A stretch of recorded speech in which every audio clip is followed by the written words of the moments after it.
birthday ko ngayon, si Mr. Cepeda, isang nagbablog sa YouTube, kumakanta. Birthday ko ngayon, 61 years old na ako. Ang mga viewers ko, mga followers ko, mga subscribers, sana batiin ako ng happy birthday. Wala naman akong pera. Ito lang yung handa ko, kapirasong pansit.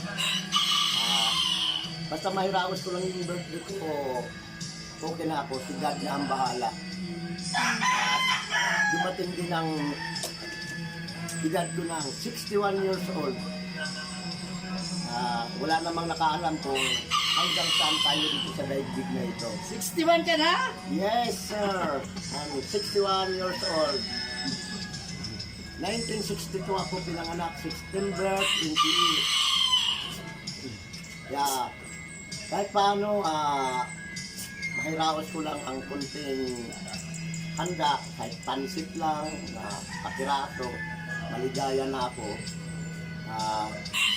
Sa aking mga anak, batiin nyo naman si Papa nyo ng happy birthday pagising nyo. Dito lang ako. Ano yun, live? Sa Gordon Heights. I-live mo? Olongapo City. Video lang.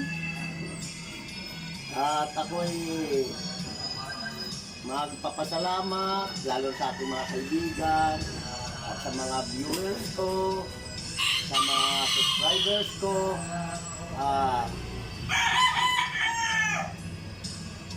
Bukas ay magkatrabaho na ako ulit dyan sa parking area kung saan ako nagtatrabaho. Dyan ako bukas ulit. At hanggang ito na lang, wala naman akong ibang ito pala yung mga kamag-anakan ko sa Mindanao, sa Kabisayaan, mga Gordon family, Mission family, Cepeda family, Risolyar family, Efren family.